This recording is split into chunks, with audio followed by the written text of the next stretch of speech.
A longtime Madison College counselor and his wife were killed in a traffic crash, and the news hitting our community very hard today. Al and Jan Studisville died yesterday when a semi crossed the center line of U.S. Highway 54 in Sherman County, Texas, hit their motorcycle head-on. It's about 80 miles north of Amarillo in the Texas Panhandle. New at 10, the night team's Jennifer Hoff spoke to the couple's colleagues and their friends. Jennifer, this is just a terrible tragedy. It really is, Eric, and word spread throughout the day about the crash that many people are saying is shocking. Besides working at the college, Al was a civil rights leader and, with his wife, a business owner, also parents of a well-known football coach.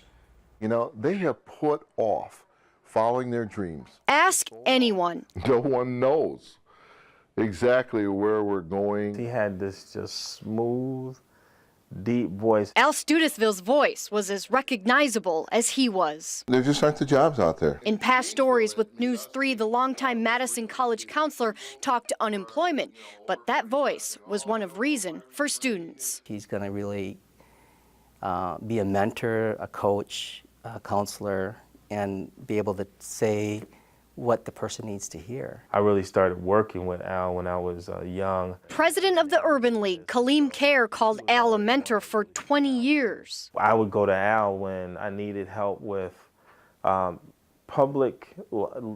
a public servant in Madison.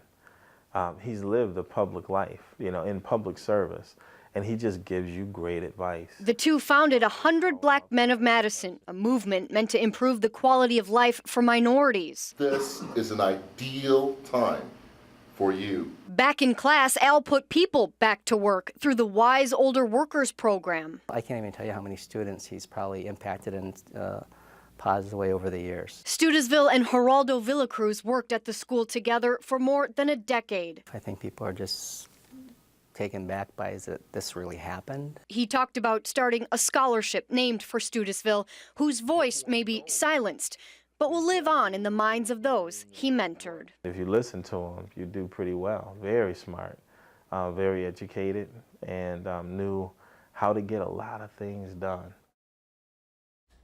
The Studisville son, Eric, is the Denver Broncos running back coach, and in a statement said funeral arrangements are pending, while grief counseling will be available for students later this week. As for the crash, we reached out to the Texas Department of Public Safety, particularly about whether the truck driver who hit the motorcycle the couple was on wasn't hurt, and we wondered if he would face charges, Eric, but we never heard back about that. A lot of folks reaching out to us today about this. Such a loss for the Madison community. Yeah. They will be so missed. Jennifer, thank you for that report.